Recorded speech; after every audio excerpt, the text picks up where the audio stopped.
episódio do nosso videocast Sem Contraindicação, videocast da Unimed João Pessoa. Eu sou Linda Carvalho. Toda semana a gente está aqui compartilhando informações, conteúdos para você cuidar mais da saúde e ter mais qualidade de vida. No episódio de hoje, nós vamos falar sobre convivendo com o diabetes sem perder a qualidade de vida. Pois é, de acordo com o Vigitel, que é uma pesquisa do Ministério da Saúde que monitora a saúde brasileira nas 27 capitais.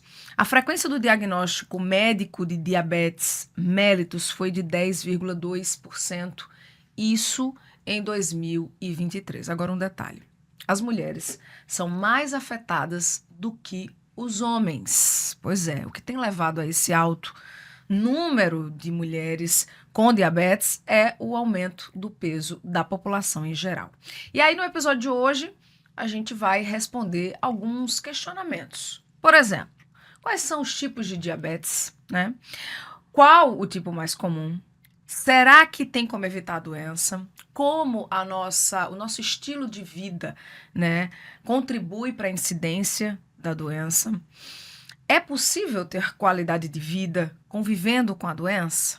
Bom, para nos ajudar a responder essas questões e também trazer dicas práticas para nos ajudar no nosso dia a dia, a gente está recebendo hoje aqui uma médica e uma nutricionista que estão participando do nosso videocast pela primeira vez. Aqui conosco, doutora Maria da Luz Gorestin, endocrinologista. Seja bem-vinda. Obrigada, é um prazer estar aqui com vocês para a gente conversar bastante sobre o diabetes. Prazer é nosso. E também a Paula Bacalhau, que é nutricionista. Seja bem-vinda, Paula. Muito obrigada, Linda. Prazer enorme estar aqui com vocês.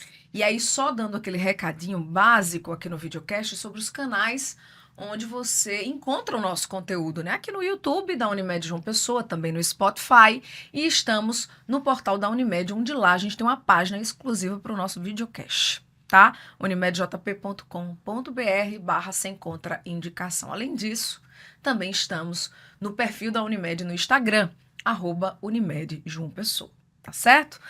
Agora, para começar aqui o nosso bate-papo, doutora Maria da Luz, o que é o diabetes mellitus? Bom, o diabetes mellitus é uma doença crônica. É importante frisar isso, né? Porque uma doença crônica é aquela doença para a qual ainda não se tem a cura, se busca o controle, né? E essa doença se caracteriza pelo aumento dos níveis de glicose no sangue. Glicose é um tipo de açúcar. Para a gente entender bem essa doença, a gente precisa entender que esse nível, esse aumento de glicose no sangue, ela ocorre ou por uma dificuldade da secreção de insulina ou pela incapacidade do organismo mesmo produzir a insulina. E também por uma dificuldade na ação dessa insulina a nível das células. Então, para a gente entender melhor por que acontece, vamos definir o que seria a insulina e a glicose, né? O nosso organismo não é diferente de nenhuma outra máquina. Ela precisa de energia para funcionar. E a energia que o nosso corpo utiliza, basicamente, é a glicose. É a nossa principal fonte de energia e a glicose ela vem dos carboidratos, desse grupo de alimentos que são os carboidratos. No processo de digestão, eles se transformam na glicose. E o que é a insulina? A insulina é um hormônio produzido pelas células beta do pâncreas e essa insulina ela vai permitir que a glicose que passou para o sangue após a digestão, ela consiga entrar na célula, porque a glicose só vai poder ser utilizada para produzir insulina depois que ela está dentro de cada célula do nosso corpo. Então, a gente costuma fazer a analogia da insulina como se fosse uma chave que vai se encaixar no receptor da célula, que seria a fechadura, né, para essa chave, e vai abrir um canal, uma porta, por onde a glicose vai penetrar na célula. E, a partir daí, vai ser usada na produção da energia. Então, quando há ou uma deficiência na produção da chave, ou um defeito nessa fechadura, que vai prejudicar que essa porta seja aberta para que a glicose entre na célula, o nível da glicose se acumula no sangue, se eleva no sangue, que é o que caracteriza o diabetes mellitus. Quais são os principais tipos de diabetes? Bom, nós temos vários tipos de diabetes, mas o mais predominante, sem dúvida, é o diabetes mellitus tipo 2, que representa 90% dos casos de diabetes, né? E esse diabetes tipo 2, ele ocorre exatamente por um defeito nessa fechadura, nesse local onde a insulina vai agir para poder abrir esse canal por onde a glicose passa para o interior da célula. Uhum. O diabetes mellitus tipo 1 ocorre com menor frequência, não é? E ocorre principalmente em crianças, adolescentes, embora também possa ocorrer em adultos, mas com uma frequência ainda menor. Uhum. E a principal causa do diabetes mellitus tipo 1 é a autoimunidade, ou seja, as células de defesa do organismo produzem anticorpos que vão reagir contra as células que produzem a insulina, as células beta do pâncreas, e destroem essas células, de forma que o organismo perde a capacidade de produzir a insulina. E sem a insulina, que seria a chave, né, na analogia que nós fizemos, não vai se poder abrir aquele canal por onde a glicose vai penetrar nas células. E a diabetes gestacional, né? Por que ocorre? Sim. Diabetes gestacional, ela ocorre em mulheres que geralmente têm fatores de risco, né? Que seriam mulheres com aumento de peso, que engordam muito durante a gestação, que têm uma história familiar também de diabetes, que evoluem durante a gestação com hipertensão, que tem outras, além da hipertensão, o aumento de peso, tem a história familiar. Essas mulheres, elas têm uma maior propensão para desenvolver o diabetes gestacional. O diabetes gestacional se caracteriza por um aumento da glicose que geralmente acontece a partir do 3º trimestre da gestação. Porque nessa fase da gestação, os níveis de hormônios produzidos na placenta, progesterona principalmente, faz com que essa glicose ela tenda a se elevar. Então, se a mulher ela tem fatores que dificultem o metabolismo dessa glicose, a glicose vai se elevar no sangue e vai, então, se desenvolver o diabetes gestacional. Acontece que a gente tem que diferenciar um pouco entre aquela mulher que engravida e já tem algum problema no metabolismo da glicose, daquela que vai desenvolver o diabetes gestacional. Certo. Se a alteração da glicose já acontece, já é observada nos primeiros meses da gestação, é muito provável que ela já tenha, antes da gestação, já tenha alguma alteração do metabolismo da glicose. Tá? Então, já não seria, o diagnóstico já não seria de diabetes gestacional, porque o diabetes seria um diabetes prévio que não foi diagnosticado antes da gestação. Certo. O diabetes gestacional, ele costuma aparecer exatamente aí, no 3º trimestre, que é onde se deve fazer a pesquisa, certo, né, dos níveis de glicose no sangue, o teste oral de tolerância à glicose nessa fase, para poder detectar e caracterizar, diagnosticar o diabetes gestacional. Ô, Paula, para essas mulheres que já têm diabetes, né, e, enfim, e engravidam, quais são os cuidados que elas devem tomar durante a gestação, durante a gravidez com relação à alimentação, enfim, esse comportamento alimentar? Na verdade, até antes mesmo de engravidar, precisa se tomar cuidados. Mulheres, de maneira geral, quando pretendem engravidar, O ideal é que elas procurem fazer um acompanhamento com o seu médico obstetra, que você informando que já tem essa pretensão, mas também já procurar um nutricionista. Isso eu falei de mulheres de maneira geral. Agora, as mulheres que já têm diabetes ou pré-diabetes ou já têm um histórico familiar de diabetes, então essas mulheres elas precisam de uma forma mais intencional, de uma forma mais específica, buscar esse acompanhamento. Porque quando nós temos uma disfunção hormonal que favorece essa alteração da glicose, a gente pode prejudicar, influenciar negativamente os hormônios femininos reprodutivos. Isso pode afetar tanto na fecundação, na fertilidade, pode dificultar, prejudicar a fecundação, favorece abortos.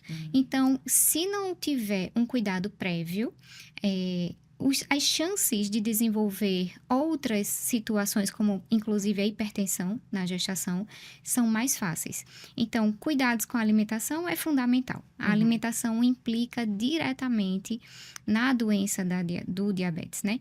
E manter hábitos alimentares saudáveis, praticar exercício físico e buscar de maneira, digamos que holística, trabalhar a mente, porque quando a gente tem uma doença, nós precisamos trabalhar também o emocional para que a gente saiba lidar com as situações que acontecem nessas patologias e buscar aí um acompanhamento nutricional e prática de exercícios físicos para que a gente tenha aí sucesso nessa gestação. Entendi. Minimizar os riscos, porque eu costumo dizer que, na verdade, a ciência costuma dizer que a gestação é uma situação de risco. Então, naturalmente, a gestação já é uma situação de risco, tendo em vista que, ao engravidar, diversos hormônios nas mulheres se alteram. Uns aumentam, outros diminuem e por causa disso existem diversas sintomatologias durante a gestação. Então, como é uma situação em que já ocorre alteração hormonal e que tudo pode acontecer, já é uma situação classificada como de risco. Então, uma gestação comum, ela é chamada de uma situação de risco. Uma gestação onde essa gestante tem uma história prévia de diabetes, ou ela, durante a gestação, teve uma alteração nessa glicemia, ou ela teve uma alteração nos níveis de pressão arterial. Então, aí a gente começa a chamar que é uma gestante de alto risco. E aí, esse cuidado com essa gestante é mais intensificado. Entendi. Doutora Maria da Luz, explica pra gente melhor o que é a pré-diabetes. Bom, a gente não passa imediatamente do diabetes para o pré-diabetes, ou para o diabetes, né? Ou seja, do normal para o diabetes, né? Essa elevação da glicose, e aí a gente está falando mais especificamente do tipo 2, ela vai ocorrendo lentamente. Certo. E sem que cause maiores sintomas, e muitas vezes isso vai acontecendo de forma desapercebida, de forma silenciosa. Então, a glicose ela vai se elevando aos poucos, e quando a glicose chega ao nível de 126 acima, aí nós caracterizamos como diabetes. Certo. Isso é uma glicose em jejum, com uma alimentação livre, em que a pessoa está comendo normalmente, sem nenhuma restrição, inclusive de açúcar. Certo. Né? Certo. E a glicemia normal, o nível de glicose normal no sangue em jejum, vai até 99, entre 60 e 99. Então, nós temos aí uma faixa de 100 a 125 que nem está no normal e nem está em um nível em que se diagnostique o diabetes. É nessa faixa, entre 100 e 125 da glicose em jejum, com uma dieta livre, que nós classificamos como pré-diabetes. Entendi. Né? Então, essa faixa do pré-diabetes já é uma fase em que se precisa de cuidados, né? A gente não pode dizer, não tenho diabetes ainda, então não tem problema. Né? Então, eu digo que quando se consegue detectar a glicose nessa faixa de pré-diabetes, é realmente assim um privilégio para aquela pessoa de não ter sido diagnosticada na fase em que já estava em diabetes, porque ela vai poder se cuidar e, inclusive, evitar que o pré-diabetes evolua para o diabetes, ou pelo menos postergar essa evolução para o diabetes, né? E a gente também precisa frisar que nessa faixa de pré-diabetes, em que a glicose não está muito alterada, já pode se desenvolver alterações que vão levar a complicações, Certo. entendeu? Mesmo que não haja uma transformação, uma evolução para o diabetes. E qual a relação do diabetes com a hipertensão? A relação é que tanto o diabetes como a hipertensão, elas fazem parte de uma síndrome que se chama síndrome metabólica. As síndromes são doenças que se correlacionam entre si. Então, a síndrome metabólica, ela compreende o aumento de peso, basicamente o peso devido ao aumento da gordura e principalmente a gordura visceral, que é aquela gordura que se acumula no abdômen, dentro do abdômen, em torno das vísceras. Então, compreende essa obesidade visceral, o aumento da glicemia, a hipertensão, a dislipidemia, que são a alteração dos níveis da gordura do sangue, né? Então, basicamente, esses fatores, eles compreendem a síndrome metabólica e é muito frequente que a gente os encontre juntos, né? Então, ou seja, uma pessoa que tem uma obesidade visceral deve ser investigada para o diabetes, para a hipertensão e para a dislipidemia, né? Assim como, se você detecta uma pessoa com hipertensão, também deve investigar as outras situações, porque elas muito frequentemente estão juntas compondo essa síndrome. Ô, Paula, o estilo de vida tem impacto direto, né, no surgimento do diabetes tipo 2, que, como a gente já falou, é o mais comum, né? Respondendo aí em volta de 90% dos casos. Quais são os hábitos que a gente deve adotar para justamente prevenir, né? Ou, para quem já foi diagnosticado, manter a doença sob controle? Tá, antes disso, eu quero reforçar que, de fato, o nosso estilo de vida hoje mudou e mudou muito, infelizmente, para pior.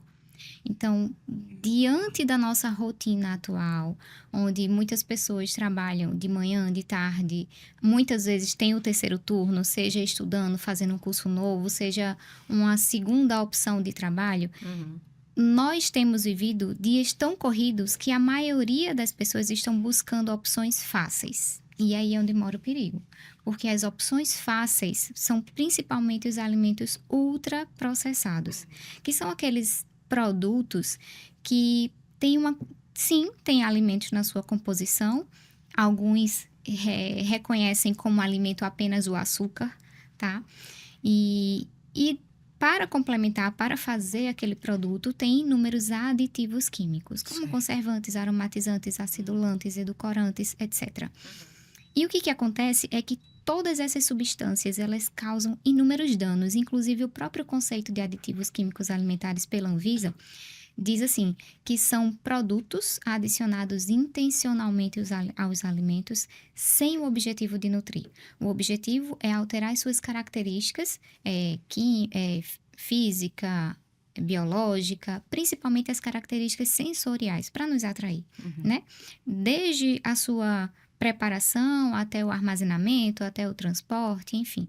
Então, essas substâncias, elas principalmente alteram as suas características organolépticas, que são isso? São os nossos sentidos. Nos atrai visualmente, porque eles têm corantes. Atrai quem? Nosso paladar.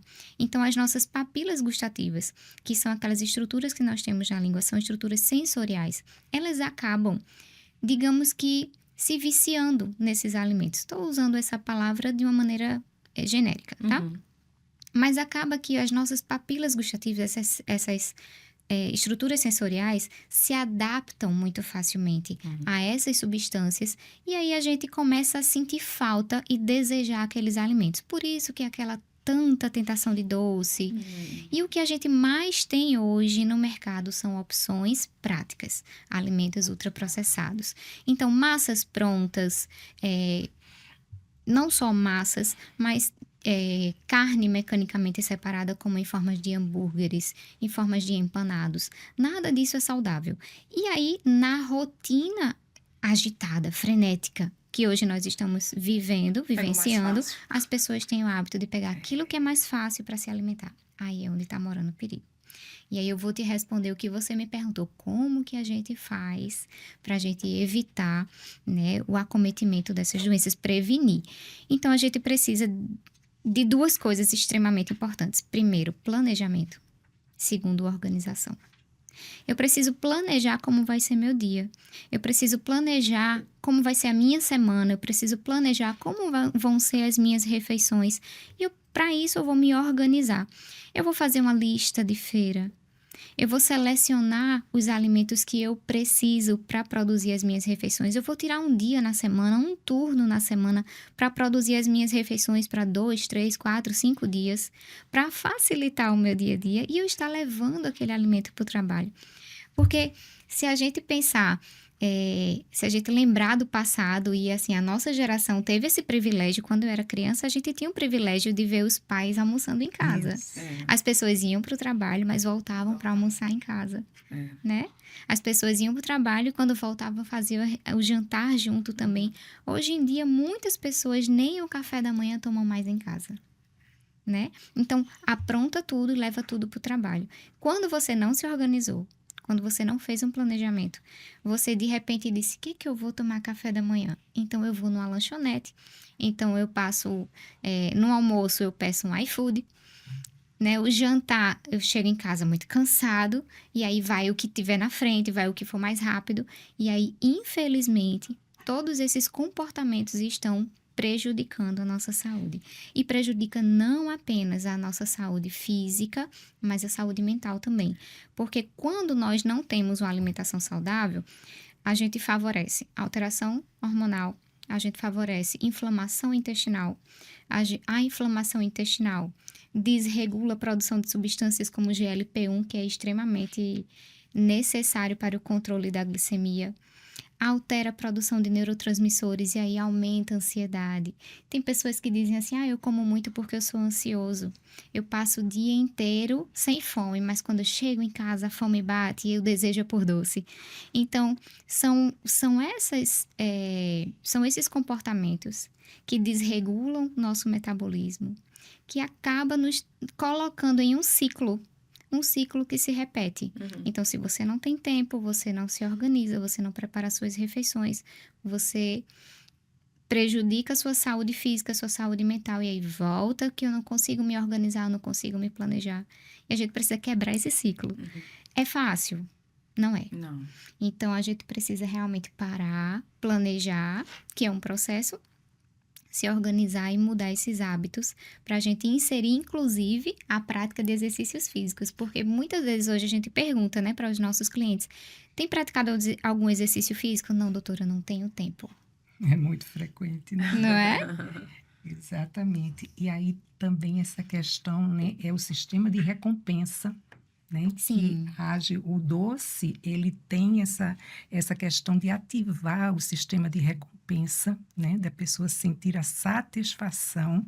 Então, a gente também precisa buscar a satisfação, o prazer em outras formas que não seja só a alimentação, né?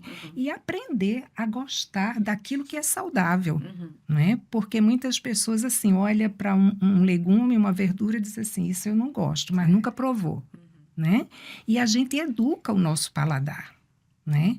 Nós temos que a fazer as escolhas, aprender a fazer as escolhas. Porque tudo na vida é escolha, né?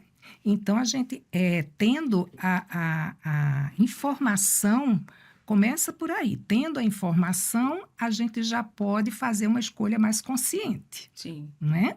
E embora você, assim, eu digo muito para os meus pacientes, assim, o principal objetivo da alimentação não é dar prazer. O principal objetivo da alimentação é nutrir. né? Então, a gente precisa ter essa consciência e escolher aqueles alimentos que realmente o nosso organismo precisa para funcionar melhor, da melhor maneira possível, né? Eu até faço para as pessoas, assim, entenderem melhor a analogia com o combustível, né? Então, assim, se a gente usa um combustível de má qualidade, o Sim. motor do carro vai dar problema, com Em certeza. algum Algum momento, momento vai lhe deixar na mão, né? Então, da mesma forma, o alimento, ele é o nosso combustível, o combustível para o nosso organismo funcionar. Se a gente dá para o nosso organismo um alimento de má qualidade, isso vai trazer as consequências, mais cedo ou mais tarde vai trazer as consequências. Ô, gente, mas deixa eu fazer um pouco de advogado da turma que está assistindo.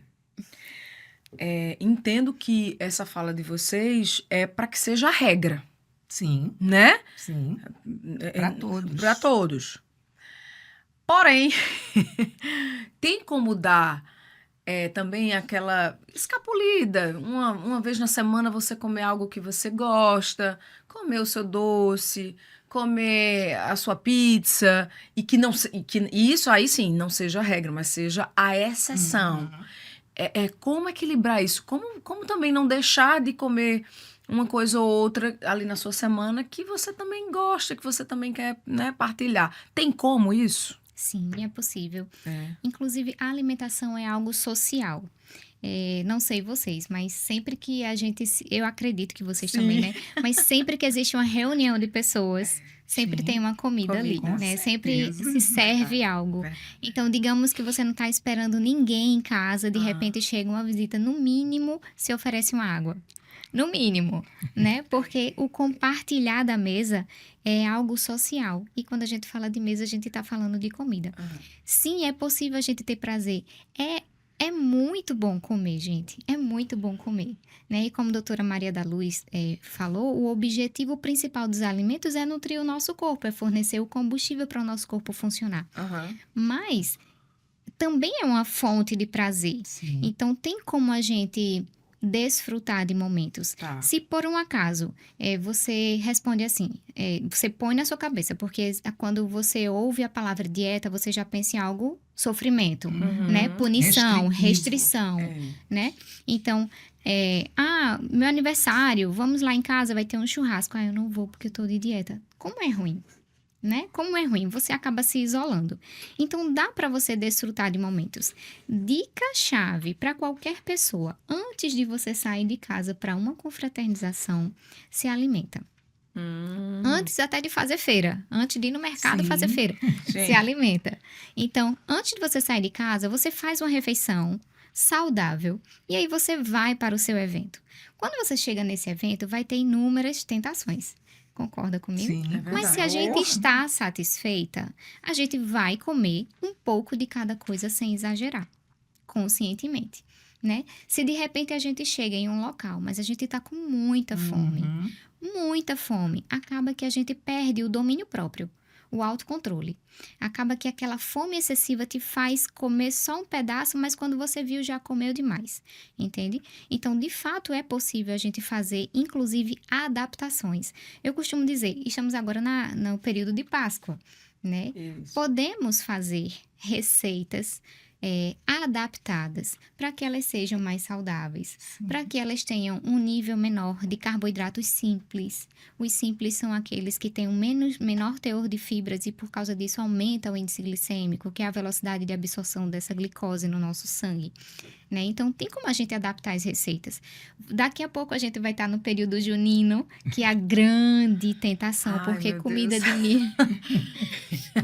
de milho, né, são bem tentadoras. Então, a gente pode e deve fazer adaptações desses alimentos, alimentações, refeições, preparações típicas de cada período festivo. Aí lá vem o Natal, enfim. Deixa eu lhe perguntar uma coisa. Sim.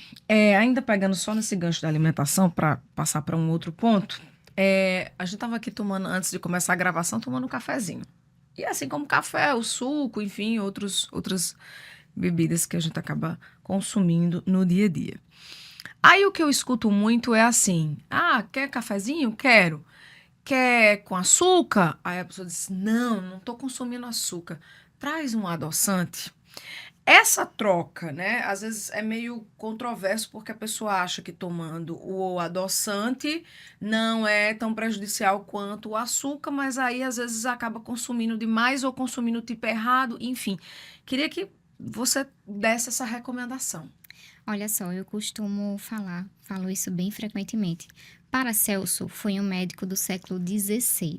Ele foi um cientista, um grande pesquisador, e ele tem uma frase que diz o seguinte: a diferença entre o veneno e o remédio está na dose. Então, até aquilo que é saudável, se a gente consumir em excesso, vai fazer mal. Imagine, até a água. Imagine se a gente consumir algo que não é saudável e de forma frequente. Entende? Então, quando eu falei nas adaptações das preparações para períodos festivos, por exemplo, e até para o nosso dia a dia, eu quero fazer uma sobremesa que eu possa consumir tendo diabetes. Então, a gente pode fazer uso de adoçantes. Temos receitas onde a gente pode usar adoçante. Mas atenção, a gente precisa utilizar adoçante culinário. E eu estou tocando nesse assunto porque você também falou do café, você também falou do suco. E o que acontece? Adoçantes são produtos artificiais. Embora nós temos alguns que sejam de fontes naturais, eles foram manipulados pela indústria até chegar ao nosso consumo, a forma de se utilizar. Então, ele passou por um processo industrial. Concorda comigo? E nós temos alguns adoçantes que eles são extremamente instáveis em temperaturas elevadas. Então, por exemplo, o sucralose, que é o adoçante mais comumente utilizado. Ele só pode ser utilizado em temperatura abaixo de 98 graus. Aos 98 graus, ele já tem uma quebra da sua substância e libera no nosso organismo, aliás, libera no alimento, uma substância que é potencialmente cancerígena. Entende? Então, por exemplo, algumas pessoas vão aquecer uma bebida. Eu quero tomar um chocolate quente e aí eu vou usar o adoçante. Ou um achocolatado sem açúcar que na composição dele contém adoçante. E aí, nesse aquecimento, você está liberando substâncias potencialmente tóxicas ao nosso corpo. Então, quando a gente vai fazer uma preparação que vai ao fogo, nós precisamos utilizar para essas pessoas que têm diabetes adoçante culinário. Tá certo? Agora, em relação ao outro adoçante muito conhecido, o stevia, ele também sofre alterações quando ele é utilizado em alimentos ácidos, como, por exemplo, cafés e sucos de frutas. Também tem alteração. E eles, no caso de mulheres grávidas, eles liberam substâncias que, inclusive, favorecem o aborto, estimula, né? Aumenta o risco, na verdade, do aborto. Então, a gente tem que tomar cuidado com o uso de adoçantes. Adoçante, ele foi feito na intenção de adoçar alimentos para as pessoas que não podem consumir o açúcar. Então, se você é uma pessoa que não tem diabetes, que você não está na faixa de risco, você não está na faixa de pré-diabetes, você não precisa usar adoçante. Paula, então eu posso usar o açúcar? Se você utilizar numa quantidade pequena, moderada e equilibrada ao longo do teu dia, não tem nenhum problema. Agora, com relação aos alimentos diet e light, qual deles é o recomendado para quem tem diabetes? Para quem tem diabetes, diet em açúcar, tá? O que seria um produto diet? Um produto diet, você retira um ingrediente e substitui para outro, não necessariamente o açúcar. O light, da mesma forma. O light você reduz em pelo menos 25% de alguma substância, de algum componente, para substituir por outro. Por exemplo, nós temos gelatinas tradicionais, temos a diet e temos a light.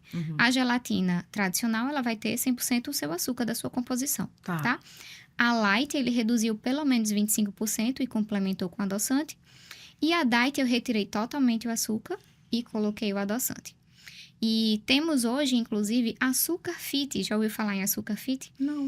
É açúcar, onde você mistura na composição o adoçante no formato de pó. Então, ele reduziu no mínimo 25% do Uhum. açúcar, da Uhum. sacarose, e aí substituiu por adoçante. É o açúcar fit, o sal light. Hum. Então, quando a gente fala em light diet, não é em relação a açúcar especificamente, em relação à gordura especificamente. É quando você reduz, no Uhum. mínimo 25% nos casos do light, Certo. ou retira totalmente nos casos de diet algum componente e substitui por outra coisa. Certo. Vamos falar um pouquinho do diagnóstico, doutora Maria da Luz. Diabetes é considerado uma doença silenciosa, né? No caso do tipo 2. No tipo 2. Quais os sintomas que a gente tem que ficar atento, né? Para estar ali monitorando, estar Uhum. sempre em alerta, de olho. Isso. Enquanto a glicose ela está pouco elevada, normalmente as pessoas não apresentam sintomatologia. Uhum. À medida que a glicose vai se elevando mais, a partir principalmente dos 180 miligramas por decilitro, então os sintomas passam a ser mais evidentes, né? Tipo, o principal deles, a tríade, vamos dizer, de que mostra quando essa glicose está bastante elevada, é urinar muito, beber muita água, sentir sede e beber muita água e perder peso de forma inexplicada. Então, essa tríade, ela mostra que o diabetes já está bem descompensado. Uhum. Os níveis de glicose no sangue já estão bastante elevados. Não é? Porque o nosso organismo, ele tende a poupar a glicose porque é uma fonte de energia para o nosso corpo. Mas quando a glicose ela chega num nível no sangue em torno de 180, passa a ser eliminada pela urina. Uhum. Antes desses níveis, o rim ele consegue reabsorver e trazer de volta para o sangue. Então, a partir mais ou menos aí de 180, a glicose começa a aparecer, a ser eliminada na urina e leva consigo a água, porque ele age levando a água. Então, a pessoa passa a urinar muito. Uhum. E como vai tirando a água, o organismo fica desidratado. Sim. E isso alerta o organismo através da sede. A pessoa sente sede, é uma forma de dizer que está faltando água. Alguma coisa, né? Tá? Então, a pessoa passa a ingerir muita água. Certo.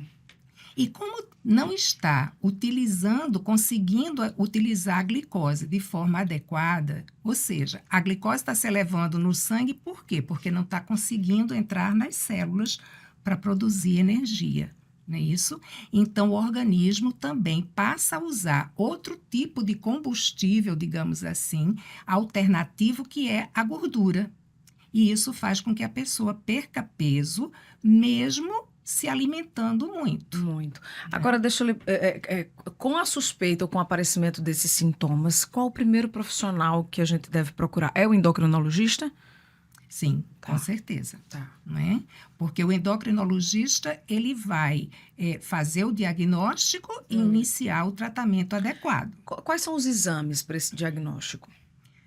Os exames básicos para diagnosticar o diabetes é a glicose, a dosagem da glicose, ou seja, glicemia no sangue, em jejum, a hemoglobina glicada. Né, que mostra a hemoglobina glicada, traduz o nível médio da glicose no sangue durante o período de vida média da hemácia, que é em torno de 3 meses.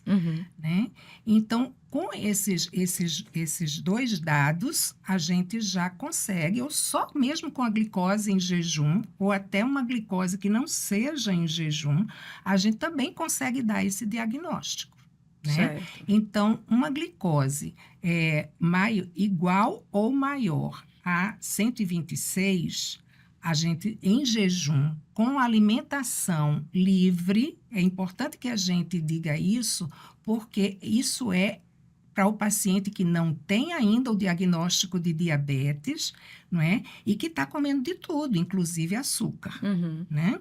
Então, com esse nível de glicose, a gente já pode dar o diagnóstico de diabetes, embora seja recomendado se repetir esse exame, no outro dia, numa outra ocasião, para confirmar. Certo. Já que o diagnóstico de diabetes você vai levar para o resto da vida, você precisa ter segurança Certeza. nesse diagnóstico. E esse tratamento é feito como?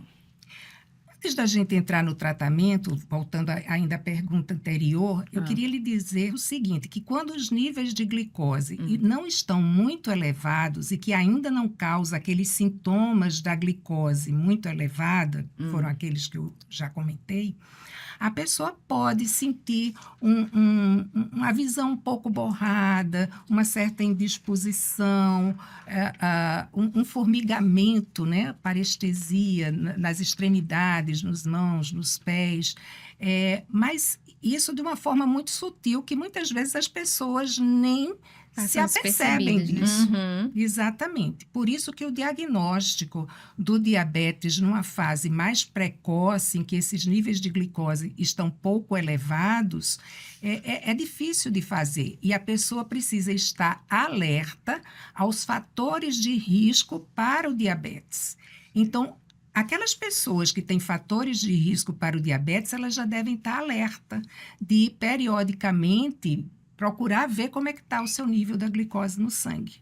E quais são os fatores de risco para o diabetes, né? Então, a pessoa que tem uma história familiar de diabetes tipo 2 em parentes próximos, principalmente os pais, os irmãos, né? Eles devem já estar alerta. Pessoas que têm obesidade ou sobrepeso, hipertensão arterial, os níveis de gordura do sangue, o colesterol, o triglicerídeo elevados. São pessoas, como a gente já falou, do diabetes gestacional, que tem uma história de diabetes gestacional, né? Mesmo que o diabetes gestacional, a glicose, normalmente, ela se normaliza após o parto. Embora em algumas vezes isso não aconteça, mas geralmente se normaliza. Mas essas pessoas já devem estar alertas de que podem vir a apresentar elevação da glicose posteriormente, né? Então, essas pessoas sedentárias, elas devem estar sempre alerta. Acima dos 45 anos, a pessoa tem que ficar também alerta, porque o diabetes tipo 2 tem a sua maior incidência com o avançar da idade. Então, a partir aí dos 45, 50 anos, você começa a ter um aumento maior na incidência do diabetes, né? Então, essas pessoas que têm fatores de risco, elas devem procurar periodicamente dar uma checada na sua glicose, porque quanto mais precocemente se diagnostica o diabetes ou até o pré-diabetes, você vai ter mais chance de se cuidar e evitar a progressão, o aparecimento de complicações posteriormente. Entendi. Você falou Pode bem... me voltar aí para a sua pergunta. Não, você me falou aí, de uma vez diagnosticada a doença, o tratamento agora é para a vida toda, não é isso? Exatamente. E aí vem a pergunta principal do nosso episódio de hoje, tá? Tomando esses cuidados, essas dicas, orientações que vocês já trouxeram até agora aqui no nosso episódio, é possível conviver com diabetes sem perder a qualidade de vida? Com certeza. Né? Com certeza. Veja só, as pessoas quando são diagnosticadas com diabetes, geralmente têm um impacto muito grande, né? Isso. Maior até do que o diagnóstico de outras doenças crônicas que também vão precisar de um controle para o resto da vida, como, por exemplo, a hipertensão arterial. Na maior parte dos casos de hipertensão arterial, é uma doença crônica que vai precisar do controle para o resto da vida, né? Quer seja restringindo o sal, tomando medicações, né, tendo cuidado com os níveis de colesterol, muito parecido com o tratamento do diabetes. Mas as pessoas não se impactam tanto com o diagnóstico de hipertensão quanto se impactam com o diagnóstico do diabetes, porque associa o diabetes a como era o controle e a convivência com o diabetes há alguns anos atrás, né? O tratamento do diabetes evoluiu muito nos últimos anos. Então, de 20 anos para cá, tem havido uma progressão geométrica no aparecimento de medicações para o controle do diabetes. Eu diria até, veja só, há 30 anos atrás, mais ou menos quando eu comecei a lidar com o diabetes profissionalmente, a gente tinha só uma opção de tratamento para o diabetes tipo 2, que era a sulfonilureia. Existe até hoje. Mas veja a diferença do que hoje nós temos de arsenal para o tratamento do diabetes tipo 2. Isso de 20 anos para cá, de uma forma, sim, impressionante. Né? E isso traz um leque de opções para o tratamento, para o controle dessa glicose. De formas, esses medicamentos, são 5 ou 6 grupos de medicamentos para diabetes. Eu estou falando em grupos, porque cada grupo, ele age, vamos dizer, por um mecanismo de ação diferente. Vão atuar em pontos diferentes para se controlar o nível da glicose no sangue. Sim. Né? Então, hoje, nós temos muito mais condições de conseguir um controle adequado do diabetes. Isso sem sombra de dúvidas. Então, assim, a evolução que o paciente com diabetes tinha há 20, 30 anos atrás é muito diferente do que o paciente de hoje pode ter. Né? Então, assim, pessoas que tiveram seu diagnóstico há mais de 20 anos, 30 anos atrás, não tinham realmente muita opção. Né? E aí, a restrição alimentar ainda era um aspecto muito maior para o controle da glicose. E o aparecimento de complicações também, porque as complicações crônicas do diabetes estão relacionadas ao controle. Então, como não tinha muita condição de manter um controle adequado da glicose, as pessoas evoluíam com complicações muito precocemente e muito frequentemente. Né? Então, para quem teve uma história na família de um avô, de um tio que teve diabetes, né, iniciado assim há muito tempo atrás, tem uma impressão do diabetes muito ruim. Né? Então, quando ela se vê diagnosticada com diabetes, a primeira coisa que vem na memória dessa pessoa são esses aspectos negativos do diabetes que ele viu em um familiar próximo. Né? E isso traz, então, um impacto negativo muito grande, que precisa ser desfeito. Né? Então, a pessoa precisa, através da informação, da educação em diabetes, desfazer esses conceitos que foram adquiridos por uma impressão que era há muito tempo atrás. A realidade hoje é completamente diferente. Né? Então, a evolução do diabetes hoje, de quem é diagnosticado dos últimos 20 anos para cá, digamos assim, é uma evolução que pode ser muito mais favorável. E aí eu digo pode ser pelo seguinte, porque eu vi algum tempo atrás um artigo que mostrava que, apesar dessa evolução, né, no tratamento do diabetes nesses últimos anos, os índices de controle do diabetes não tinham melhorado da forma como se esperava. Né? E aí é fácil a gente fazer essa ligação. Né? Por que que hoje, com todas essas opções que a gente tem de medicações para o tratamento do diabetes, por que a gente não está tendo a resposta compatível com isso? Né? E aí entra a questão dos hábitos de vida, da aderência da pessoa ao tratamento. Né? Então, essa modificação do estilo de vida, da alimentação adequada, do exercício físico regular, são básicos para o tratamento do diabetes. O tratamento do diabetes não depende só da medicação, depende muito da alimentação e da atividade física.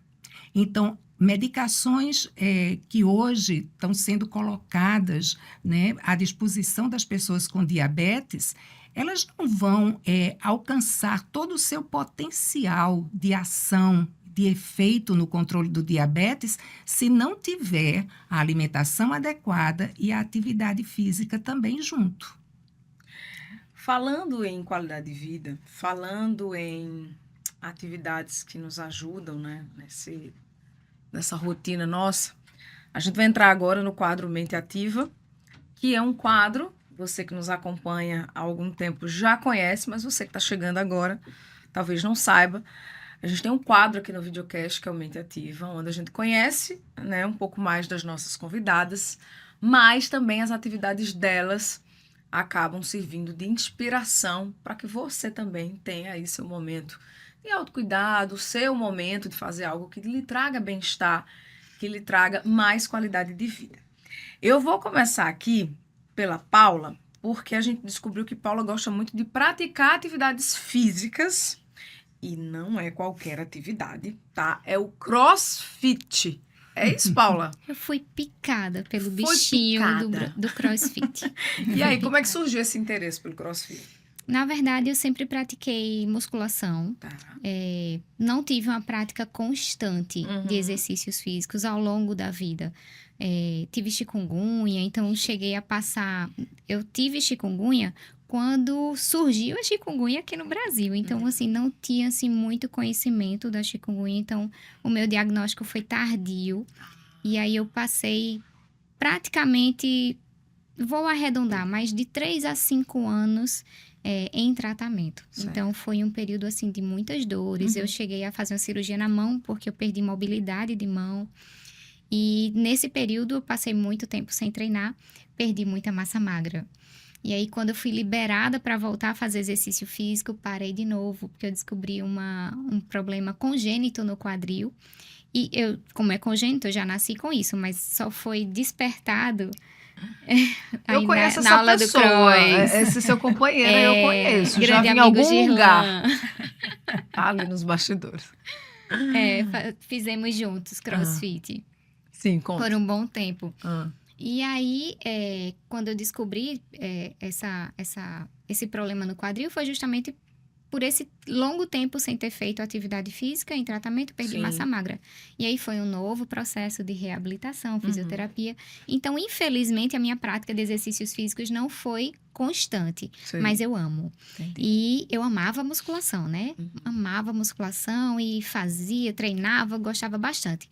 Só que em um determinado tempo, eu senti uma dor no joelho, porque a idade chega para todos, né? 40 a mais. Então, quando chega os 40 a mais, a gente começa a sentir uma dor aqui, outra ali. E aí, eu treinando, como sempre, de repente, uma dor no joelho. E eu conheci o professor de CrossFit, lá nessa academia que a gente praticou junto. Aham. Foi uma conversa, assim, bem inesperada. E ele fez, bora fazer uma aula experimental? E eu disse, de jeito nenhum. Eu já tô com a dor no joelho fazendo musculação. Eu vou lá pro CrossFit. Ele disse, como é sua dor? E aí eu falei como que era a dor. Ele fez assim, tá vendo essa escada? Suba de frente e desça de costas. E eu, como assim? Ele vai? Subi de frente e desci de costas. Ele, doeu? Aí eu, não. Ele, pois é, venha fazer CrossFit que eu tiro sua dor. Gente, eu fui fazer CrossFit e fiquei sem dor. E tive uma evolução física que eu não esperava. E antes disso, como nutricionista, quando eu recebia os meus pacientes e alguns diziam assim, eu tô fazendo CrossFit, eu dizia, cuidado para não se lesionar, porque o que a gente vê são exercícios de grande impacto, de uma carga de peso muito elevado, então a gente se preocupa logo com a questão articular, né? Sim. Mas eu fui surpreendida. Eu fui picada pelo bichinho do CrossFit, me apaixonei e virei crossfiteira. Você faz quantas vezes na semana? Consegue fazer quantas vezes? Minha meta, meu objetivo são 4. Muitas vezes eu não consigo fazer as 4. Eu faço 3 vezes. Mas assim, em geral, 4 vezes por semana eu tô praticando. Ah, legal. E doutora Maria da Luz é religiosa, vai à missa diariamente e medita a palavra também, a palavra de Deus. Me conta, quando é que começou essa sua relação com a religiosidade? Vem da família? Foi algo que despertou na fase mais adulta? Enfim, como é que foi isso? Eu venho de uma família, assim, católica, bastante religiosa, Sim. né? Meus pais, assim, eram atuantes na igreja. Uhum. Mas a gente, quando criança, adolescente, né, assim, a gente vai seguindo muito a influência dos pais, né? E vai sendo até levado por eles, né?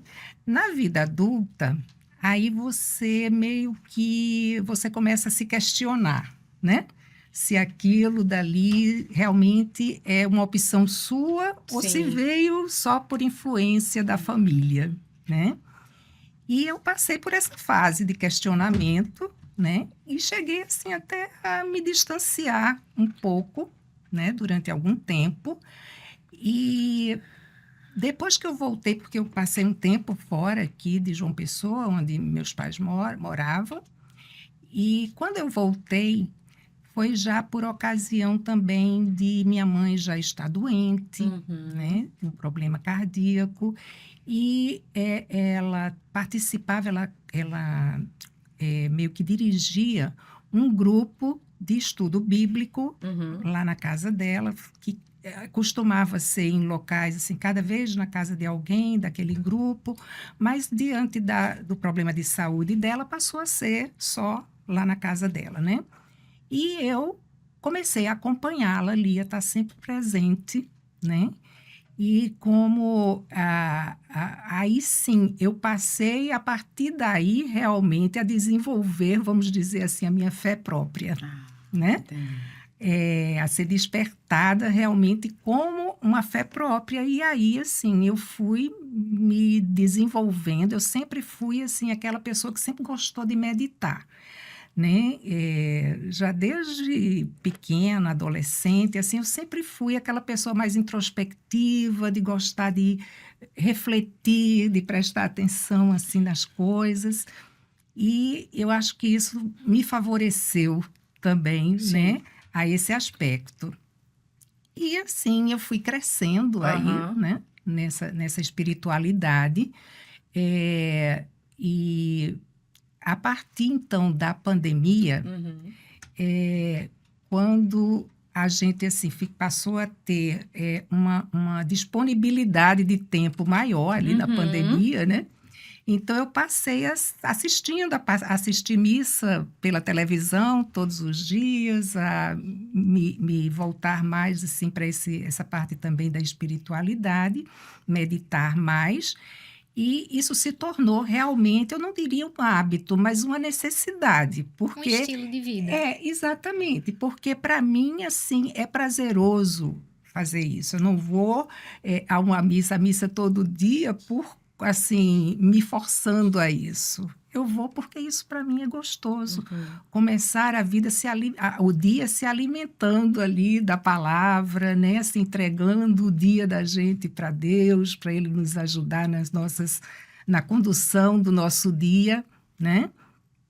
E isso realmente para mim tem sido uma coisa que eu venho desde então fazendo e que só me traz bem, só me faz me sentir cada vez melhor, Que bom. né? Bom, vou fazer uma pergunta aqui com relação às complicações, as principais complicações, voltando ao nosso tema, né? Ao tema principal do nosso videocast. A gente falou sempre aqui de tratar, de cuidar, de prevenir, de dicas, de orientações do que fazer e tal. Mas os teimosos de plantão, né? As pessoas que teimam em não seguir essas orientações. Quais são as principais complicações, né, do diabetes quando não tratado corretamente?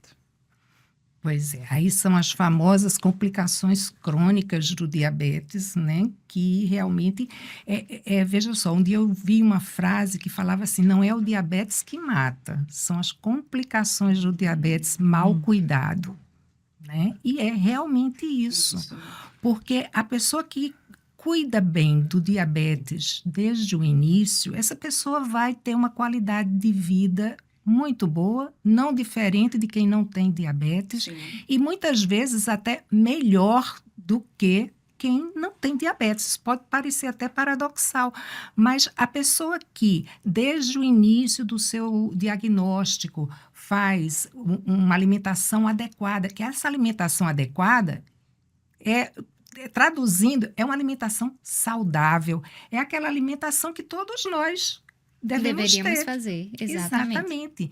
Então, quer dizer, a pessoa que adere a esse estilo de vida, de uma alimentação saudável, de atividade física regular, que é tudo o que favorece a uma qualidade de vida boa e a pessoa evoluir ao longo da vida de forma positiva em termos de saúde, não é? Então, essa pessoa vai ter muito mais chance de ter uma velhice saudável, de ter uma velhice de boa qualidade, do que uma pessoa que não tem diabetes e que faz extravagâncias na alimentação, não faz atividade física.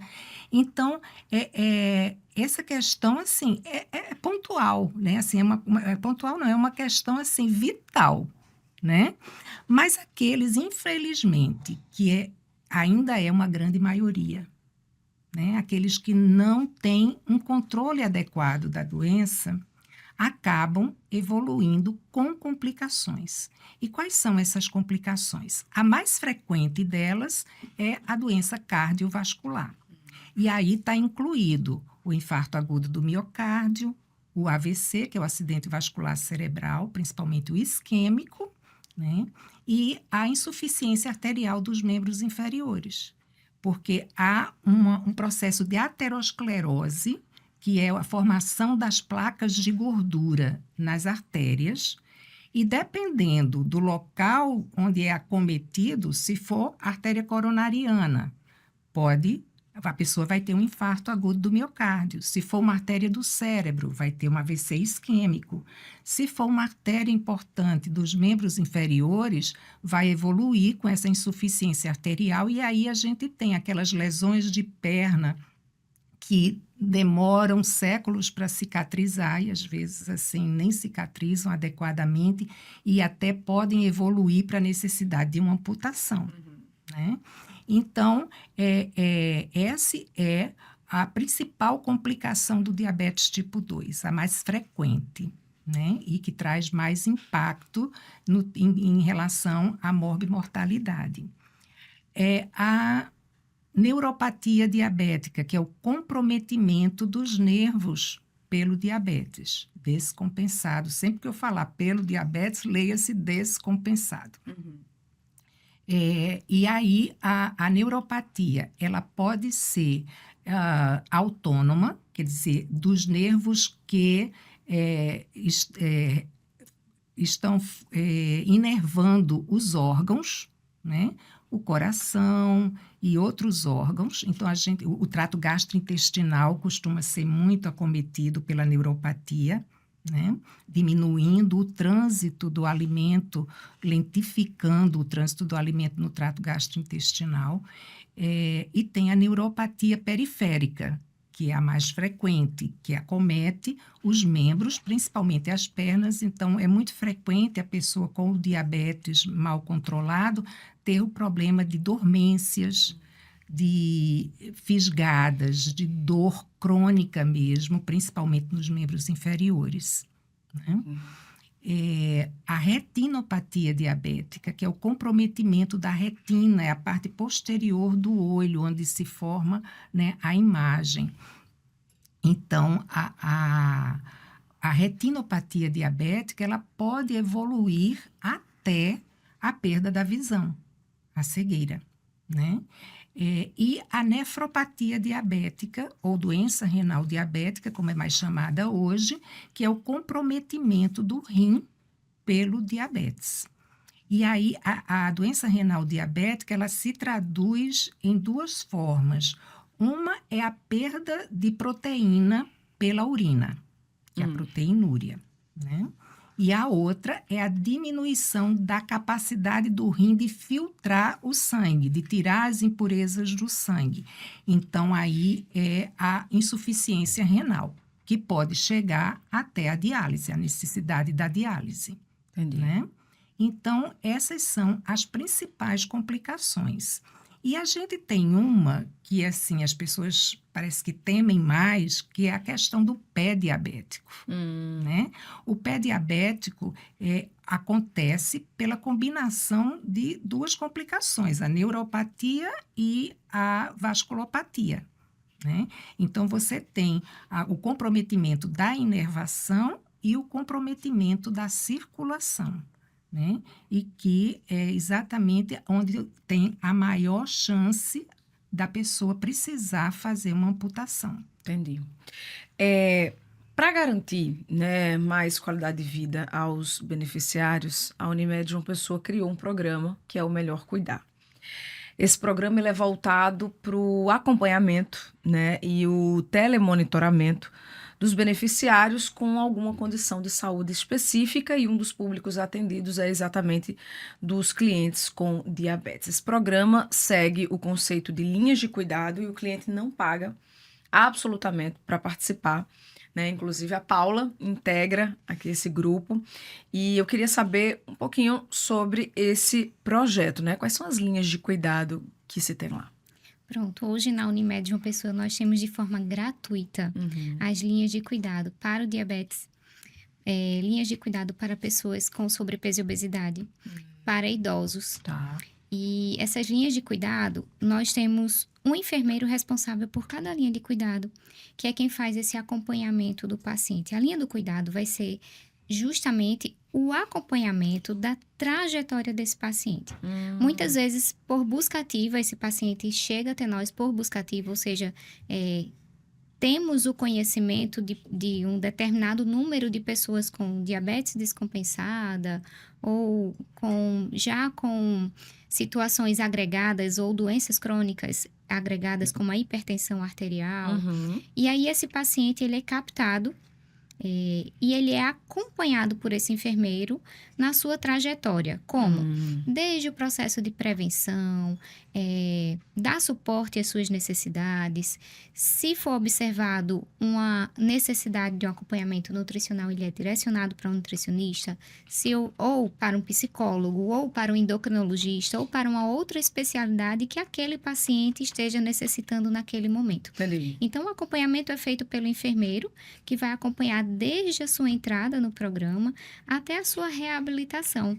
Então, no caso de doenças crônicas, ele é acompanhado sempre. Sim. Porque uma doença crônica, ela não tem a cura, né? Então, ele passa por esse processo do início ao fim. E quem é que pode participar dessa linha de cuidados de diabetes? Clientes Unimed João Pessoa a partir de 18 anos. A partir de 18 anos. A partir dos 18. Entendi.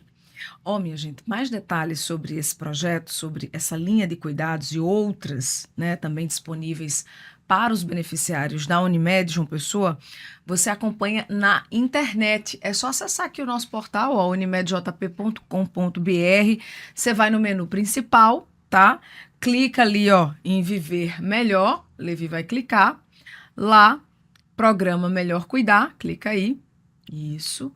Aparece aí a página do programa Melhor Cuidar, e aí tem as informações, né, dos grupos aí disponíveis, tá? Tá vendo ali que ele tá clicando na parte que a gente tava falando aqui, hipertensão e diabetes. Agora, você também pode ter mais informações através do telefone. Anote aí, 99398 1736, 99398 1736, para ter mais informações, saber o caminho exato para você poder também, quem sabe aí, participar desse projeto, tá bom? Nosso episódio está chegando ao fim. Queria muito agradecer a participação de vocês, a colaboração para a gente levar informação séria, com responsabilidade, mas cheia, né, de cuidados para quem está nos assistindo, para que os nossos usuários tenham ainda mais saúde, mais qualidade de vida. Então, muito obrigada pela presença de vocês e queria deixar o espaço aberto para vocês darem o último puxão de orelha ou, de repente, deixar uma mensagem aqui para quem tá nos assistindo, doutora Maria. Então, foi muito bom, né, o nosso papo, e a gente poderia se estender muito mais, porque existem tantas outras coisas para serem faladas, sim, né? sim. Mas, assim, a mensagem que a gente queria deixar hoje é exatamente essa de que a pessoa que se descobre com o diabetes, que ela procure o mais rápido possível a ajuda. do médico, do endocrinologista, da nutrição, enfim, porque ele tem condições de ter uma qualidade de vida muito boa, mesmo tendo diabetes. Né? E isso está muito dependente da escolha da própria pessoa. Sim. Né? Então, procure a melhor escolha, que é se cuidar. Olha aí. Paula, obrigada pela sua participação aqui Imagina, conosco, viu? Eu que agradeço. E eu reforço o que a doutora Maria da Luz falou, que apesar, por mais assustador que possa ser receber o diagnóstico do diabetes, não é uma falácia de que é possível, sim, ter qualidade de vida com a doença, desde que a gente se comprometa em se cuidar. É um ato de amor próprio. Se cuidar é um ato de amor próprio. Porque quando a gente se cuida, nós vamos colher os benefícios dessa escolha. E não somente nós, mas os nossos familiares. Porque se a gente se cuida, a gente não vai trazer preocupação, esforços tão grandes dos nossos, né? Daqueles que convivem conosco. Então, se cuidar é a chave. Obrigada, gente. Obrigada a você aí que está nos assistindo. Semana que vem estamos de volta com um novo episódio. Espero você, tá bom? Até lá.